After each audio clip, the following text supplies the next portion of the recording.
Jack Blair recently asked me to shoot a music video with him. It was going to be a chill studio recording music video, and I happily accepted. I normally like story-driven music videos, but I love Jack's music. He's a good friend of mine, and I was happy to jump in on this project with him. Speaking of which, I have linked Jack's Spotify and YouTube and Instagram handles down in the description below. I really hope you give him a follow. He's an excellent singer, songwriter, and music producer. If you want to work with him, he's fabulous to work with, really knows his stuff, and has high integrity. So please reach out to him with some of your projects as well if you're needing some music produced. I knew I needed to shoot at least on 2 different focal lengths to have a variety of composition and create that visual interest.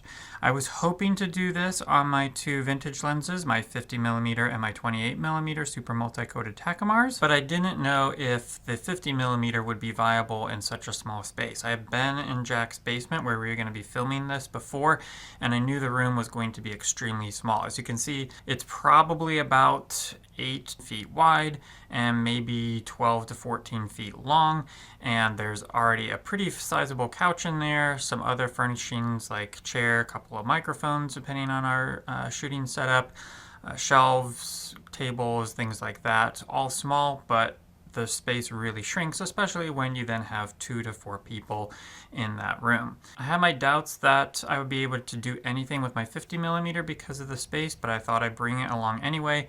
I felt certain I would be able to get some good stuff on the 28mm, but I also brought my Sigma 18-35 to get some even wider shots if the 28 was about as close as I could get. Surprise, surprise, I found that I did not need the Sigma at all. The 28 was going to be wide enough to get some 2 shots and some pans that I needed, and the 50 actually worked phenomenally well. I got my favorite shots of all in this piece using the 50. In fact, most of the music video was shot on the 50, and I was really surprised about that, but we'll get into that in a little bit.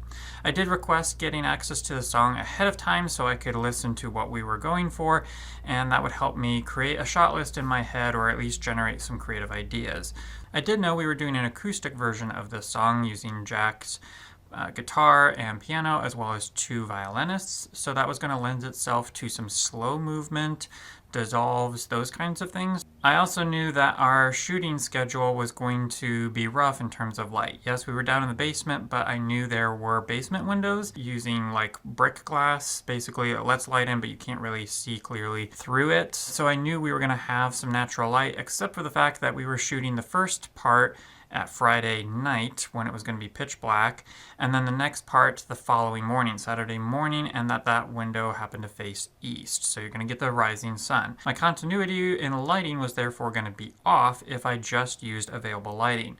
So I decided to bring my new Aputure 300C along to blast through the window as bright as I could, make it realistic and still viable in the shooting, but that way it would on Friday night look like we were shooting during the daytime, and hopefully on Saturday morning be able to replicate the sun but also kind of beat out the sun, so that as the sun moved or the colors changed, or if we had partly cloudy, partly sunny, and variation within the lighting, we'd have actually consistent lighting coming through that window. I also knew that the first or second line, I think it is, in the song, he mentions cops. The cops show up, and the Aputure happens to be full RGB with different effects, and so I thought it'd be really cool if I used the cop effect to create the flashing blue and red lights on Jack and on the back wall for that opening segment, but kind of foreshadow that line. And so the music video was going to start out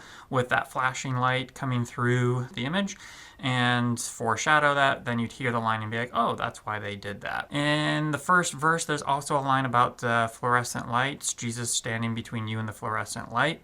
And so I decided to borrow the NanLights from work, the longer tube lights that are actually the length of a fluorescent light. I knew they also had effects on them, and we could simulate a bad bulb effect. And so I figured we were going to have to zip tie them to some structure to kind of fake simulate a fluorescent light. But when I showed up, I was pleasantly surprised to find that the room had one central light source, and that was a fluorescent fixture. So we popped the fluorescent bulbs out of that, popped 2 of the NanLights in, zip tied them in, and now I had full control of my lighting. I could control the intensity, the color temperature, and any effects that I wanted with my lighting. Originally, I thought I was going to go for an ugly fluorescent look, probably characterize that, like push it to a little bit of an extreme, going with some yellowy green kind of lights with the tube lights. We tried it out. It was not looking great because we had the daylit simulation coming from the Aputure 300C through the window, and that was pretty intense, pretty big light that was coming through. And then he had a couple of practical lamps that were just regular tungsten bulbs, and so by using the tubes as kind of a exaggerated fluorescent with a yellow green, that was going to be clashing with the cooler daylit temp and then the warmer lamp bulbs. So we just decided to make the tube lights 5600 Kelvin as well as the Aputure, so we had consistency in our color temperature there, and the accent lights and the practicals will be just fine. They're adding more just color to the background because they weren't as powerful as the lights that I brought on, and so we weren't going to have an ugly color temp mix. Now, besides the problem of shooting the first half of the video at night and the second half during the day with a window and that discrepancy in the lighting, I decided to bring in my own lights rather than just shooting available lighting, because I knew the more light that I had and the more control I had over that light, the better quality image I was going to get. And let me just show you right now what it would have looked like had I filmed with just available lighting. So these are some of the shots that I got. This is with the fluorescent light bulbs in and on and the sun coming through that window, and you can see it kind of works. It would be fine. But here are some similar shots that we got with the additional lighting that I brought in, that I had full control over color temperature and intensity, and you can see just how much more latitude that this gave us. We'll also address this again when we get into the color grade on the edit, and you'll see how much better it looks when I have my lights as opposed to available lighting. And so with just a little bit of work, yes, we were kind of replicating what was already there, and you might think, well, that's just a waste of time, why not use that light and just get on with the shoot? Well, by swapping out the real light with controllable light and really being able to dial in the intensity that I wanted, I knew we were going to get much better results. Another issue with this is that the two lenses I was hoping to use, my two vintage lenses, are very different speeds. So my 50mm is very fast, a 1.4 when it's wide open, but the 28mm is a 3.5. So I knew when I'm shooting that wide, it's going to have to be stopped down in comparison. I need as much light as possible, otherwise I'm going to get too dark and probably get some noise in my shadows. Now, I did raise the intensity of the brightness of my lights because I had such difference in speeds on my lenses. So I wanted to shoot 2 stops of ND. Again, I'm shooting on the C100 Mark II, so it goes in 2 stop ND increments, which is not ideal, but it's something I had to work with. And so I wanted to have a similar exposure with the 50mm at 1.4 with 2 stops of ND as I would on the 28mm with an f-stop of 3.5 and no ND. So having brighter light was going to help me accomplish that. So the way the day was going to unfold is we had the guest artist, the guest singer, come in for the first night, just shot with her, and so I did a mix of the wide angle and the 50mm lens, got to see just how effective the 50 was in that space, and I just shot coverage. I again didn't know exactly what the edit was going to look like, so I tried some different things. Most of it was shooting from a low angle because I knew the opening and closing shot was going to be through this half door. I knew we were shooting the violinist and the singer on separate days, and I didn't want incongruity in the visuals with that, so I wanted to block that where they're on opposite sides of the room.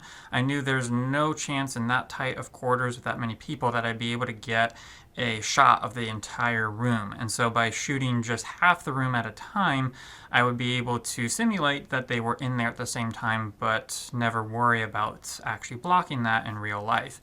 And then by having Jack in the middle on the couch, I could use him as an anchor point to kind of connect the two violinist with the singer.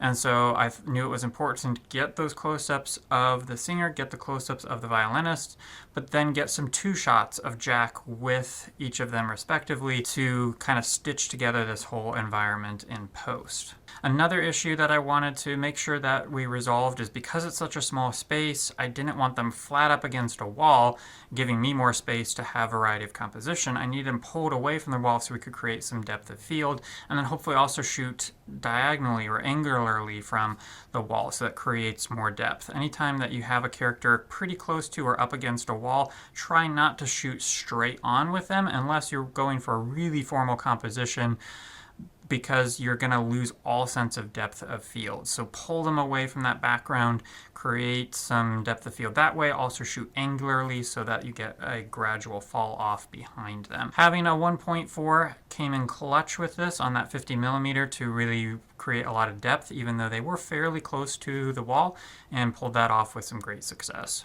I knew I wanted to get as much backlight as possible. Backlight is just more cinematic, better looking, and so these segments were really able to do that with the window light that we had there, and it created some of my favorite shots in the whole piece. Finally, I got solo shots of just Jack to get that opening and closing shot that I needed, the cop light effect that I knew I was going to open with, the bad bulb fluorescent effect that I knew I was going to use for the line about the fluorescent lights, and then I got a lot of medium and close-up of just Jack that I knew I'd be able to stitch together because it's his song, it's featuring him, so we're going to anchor with him. I did get a couple of shots of just instruments, piano, which was just going to be a coverage in case there was something in the edits that there was no good take to put over. We'd be able to layer that in, but thankfully I never had to resort to that in the edit.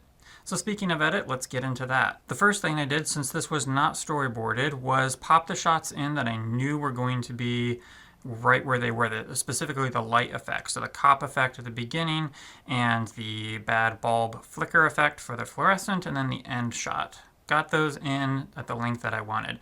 Then I got the singers in. So I started with the guest, Kaya, and put her in, got all of her takes. I would find the line that she was working on, cut up any of the bad parts or things that weren't working, and then pop in the next clip that I got with her, and keep doing that until I had layered the good clips that I could capture with, and then I started picking the best one. So if it was the only one that was available, I just trimmed that. That's going to be my go-to shot for this moment in the song for right now. If I had a couple of options, I would toggle the output so I could see my different layers and find which one was the best, and then get rid of the other shots that were options, and now I have a new best go-to shot for this section. So I did that for all of her segment, and then I did the same for Jack, and then I saw some clear holes, and so I'm going to fill that with some of the instrumentalists. So that's where the violinist then came through, and then I had a rough cut of my entire piece. So then I started watching it from beginning to end and to see how it worked together. It was then important to make sure that I mixed up my focal lengths on each of the characters, so especially Kaya. Make sure that I don't go close up, cut to another thing, then back to the same close-up, then cut to another thing, back to that same close-up. Have some variety in there anytime I'm coming back to her. Same with Jack, same with the violinists. I also wanted to make sure that anything that was unique and accented audibly was shown on screen. So you can hear in this line where Kaya goes up on this note. Why are you running? Why are you running blind? Make sure I use the take where that actually happened, because the audience is going to be able to hear that. They're going to know what to look for, and when that actually happens on screen, it's much more satisfying. So like this line with Kaya, you want to see her go up like that. It would have been weird, since that's the only time she does that in the song, to be on the violinist at that particular moment. So it was really important that I had that shot in there if I had actually captured it, and thankfully I did capture that. Also, there was this line where he has this little come on, and then the violin does a little ramp up, and so I wanted to make sure to capture both of those. What was I thinking? Come on, 'cause it won't matter how far you go. Also, when it came to the violinist, we have two violinists, so I wanted to kind of keep them as balanced as possible in the edit. So I tried to keep it two shots with them, or if I did do a close-up, make sure that I followed that up with a close-up of the other one soon after that. Now when I got to the color grade, Having that extra light really came in clutch, especially with an 8-bit camera, as you know the C100 Mark II has. Jack wanted to really push the color grade, so you've been watching kind of the more naturalistic color grade that I really like. I'm drawn more to the warmer tones, but he really wanted to have a higher contrast, cool blue-green tones to really simulate a nighttime environment, and so I went ahead and pushed those as far as I could without hopefully being too distracting. And I wasn't sure how far I'd be able to do that knowing I was filming in 8-bit color depth. But with the intensity or the brightness of the lights that I brought in, I really feel like that gave me some extra latitude in post-production to push the color grade to a bit of a caricature or an extreme. So this is another big plus to bringing in your own lights, controlling your lighting environment, amping up the amount of light that you're shooting with, and then compensating with some ND or your color grade in post. Just some personal takeaways. I love the vintage lens look. I love the cat's eye bokeh that you get. Even though I know a lot of people kind of point that out as a flaw of vintage lenses, I think it looks really special. I love shooting the backlit, some of these angles here, or this one here, getting a little bit of sun flare, except it was my 300C flare on the violinists. I loved being this close to the wall and yet still being able to blur it out. Overall, just super impressed with the lighting that I was able to use and with the lenses that I was able to use, and love the end piece. I'll put a link to the official finished music video in the description below. I'm sending you to Jack's channel for that because I really want you to be able to support him. Follow him on Spotify. He has some really great music. My favorite pieces of his are Steering Wheel, Guessing Game, and April. So definitely check those out and give him a follow if you like his style of music. I'll also put links in the description below for the lights that I use, the Aputure 300C, my all-time favorite light so far. I've rented it and used it in the past on projects. I just now bought it. This was actually the first project that I got to use it on. Already I'm using one of the RGB effects and the normal lighting effect to simulate the sun. It's powerful enough to give me enough great light to fill my image and give me much more latitude in my color grade in post, but it's small enough to be conveniently portable, and I really love using it. Also, the NanLite tube lights, I'll put a link in the description there. I'm not as much of a fan of them as I would be of the Aputures, but I'll go ahead and put a link in the description to the NanLite versions because that's what I did use. It's what I had experience in this. And I'll go ahead and also put a link in the description below for the Aputure versions. Again, the benefit of being on one ecosystem with lights is I would be able to use the Sidus Link app in Aputure's case to control all the lights from my phone. Because it was NanLite, I had to pull down the light, do the effect change on the interface, which was fine, put it back up. Well, I hope this video was helpful for you because though I won't be seeing you in the next one, you're sure to see me. Rough.